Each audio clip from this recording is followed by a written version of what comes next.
Thank you so much for coming back to my channel. My name is Nancy. I'm an occupational therapist and I've been practicing for the past 5 years. This is my channel, the Lovely OT channel.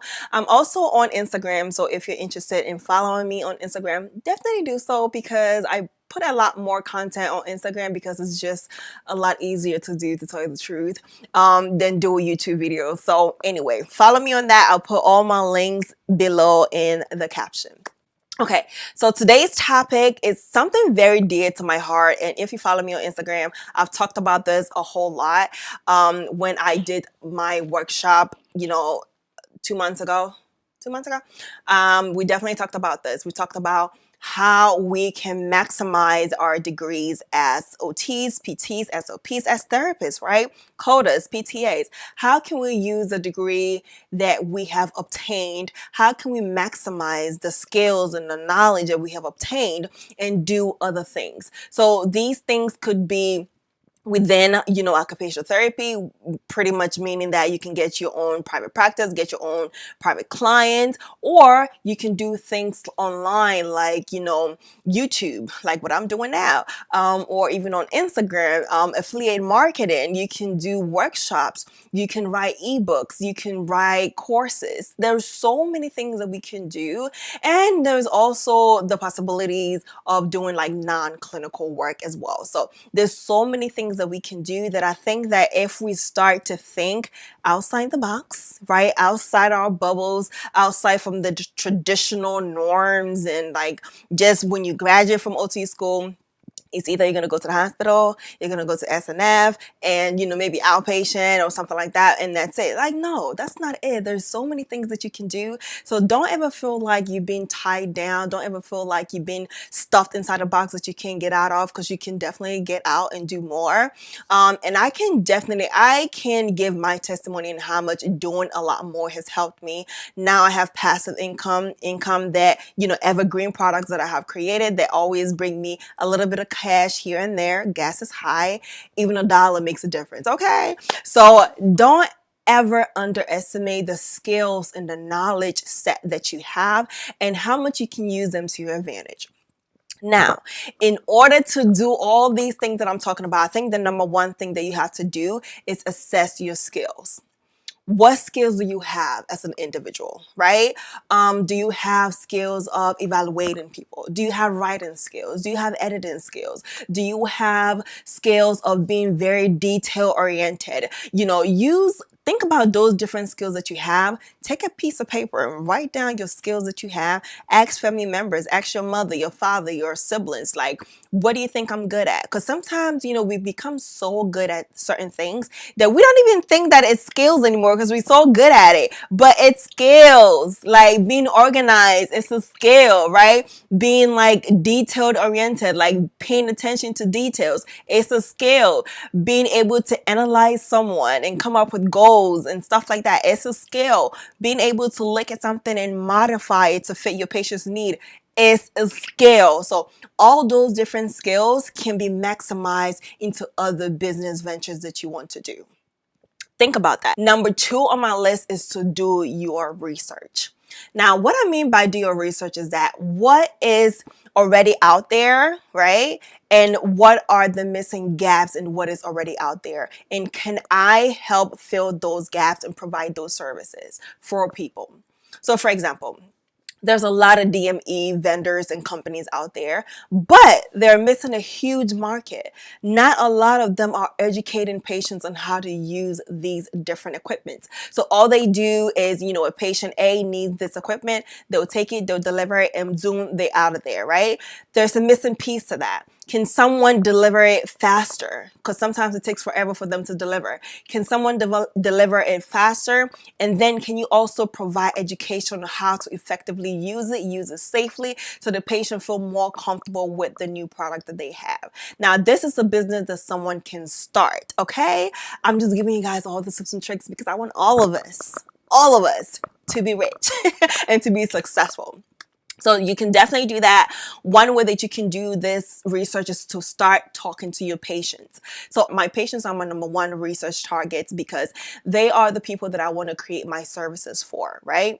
So if you want to create services for patients, they are your target audience. So you need to be having conversations with your patients. What are your struggles? What kind of products do you think, what are some of the products that you wish it was available, but it's not available?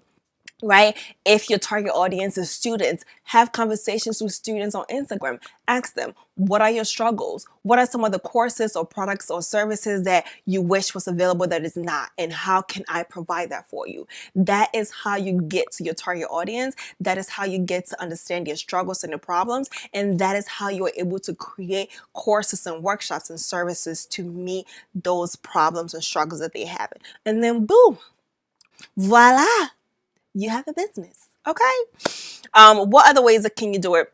You can definitely talk to other clinicians. You can talk to social workers. Social workers are like, if you want to have a private business, they are your best friends. A lot of people think that is doctors, and doctors, yeah, could be. But usually a lot of referrals, especially if you work in a SNF, are made by the social workers. So those are the people that you want to be besties with, okay? So networking is another topic. If you want to have any kind of business, you definitely have to learn how to network and how to make friends. And I know people are going to be like, I'm an introvert and I don't like to talk to people. It's okay. Start slow, and then the more you do it, the better it gets, the more comfortable you get in doing so. So start with using your patients as your way of practicing how to talk to people. You get comfortable with that. Start talking to the social workers. Start just talking to people around you. When you go to the grocery store, talk to a stranger. Start doing those things, and the more you do it, the more confident that you become. Another way that you can do your research is Google Trends. I use this myself. You can right now go on Google and Google Trends. It will come up, and you can search literally any topic, and it can tell you how many people have been searching for that same topic. And that can give you an idea of what people are looking for, the answers that people are looking for. And then you can create videos on it. You can create workshops on that. And then you can also monetize that for services or things like that. So that's another way that I come up with like different things or see what people are in need for. So the next thing that you want to do is that you want to increase your knowledge on whatever it is that you want to provide. You want to learn about it. So for example, if you want to write an ebook, you've never written an ebook, maybe take a course on how to write an ebook, or go on YouTube. There's so many videos about how to write ebooks, right? And pretty much increase your knowledge about whatever it is that you want to do.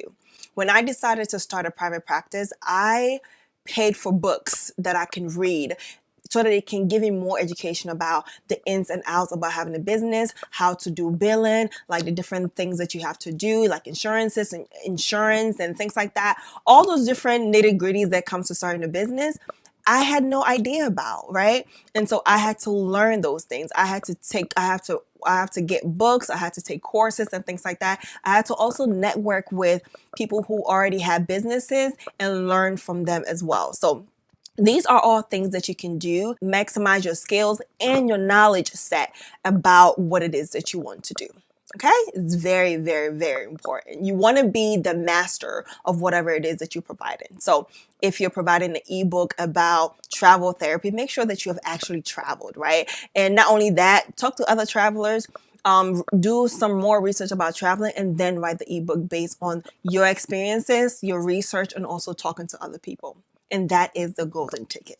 Okay? Pretty much you want to be like a badass at whatever it is that you want to provide. So for me, like I can literally do SNF with my eyes closed. Is there certain things that do I know everything about SNF? No, but I know enough and I'm comfortable enough that I can provide a course on SNF and I can teach other people about SNF, like the ins and outs, like the beginner type of thing, so that people will be more comfortable into going into that setting. So that's what I mean by you want to be a badass. You want to be so comfortable at that knowledge base that giving off that information is so easy for you. Just roll off your tongue because you're bad at it, right? Not bad in a bad way, like a badass in a good way, So yes. Now, the last thing that I want to talk about is that I know there are a lot of people that say, you know what, business is not my thing. I don't want to start my own business, yada, yada. I get it, right? You don't have to have a private business. You can do other multiple streams of income doing different things. If you're struggling with, how to come up with that, how to do that effectively, definitely go ahead and book a one-on-one appointment with me, and I can definitely walk you through the steps on how I've helped other people start their own businesses. I can definitely help you with that if you need help with that. But one thing that I also wanted to mention is that you can start where you're at. And what do I mean by this? Like, you can start where you're at. What are you talking about?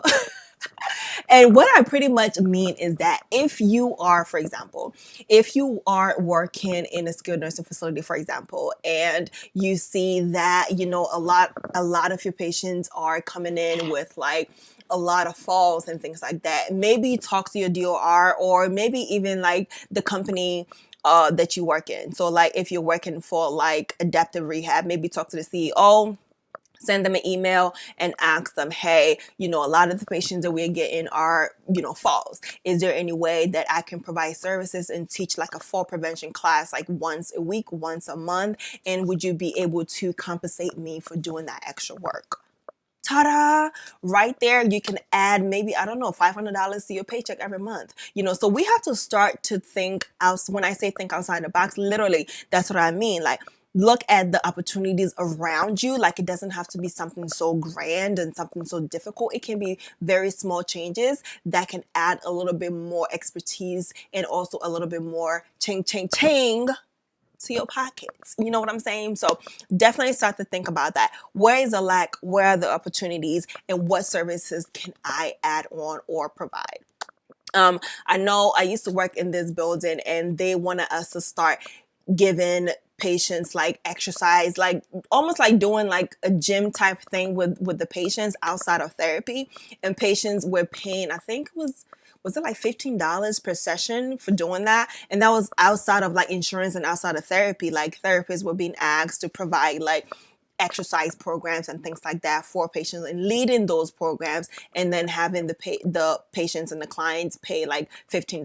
I think it was $15 per class, and I think it was for like an hour. So if you have like $15 each patient and you have like 20 patients, you can make a pretty amount of money doing that like every week, or even if it's like every other week or something like that. So those are all things for you to think about when it comes to like increasing your income and maximizing your skills that you have. I'm going to end the video by giving you guys a little bit more tips and tricks, okay?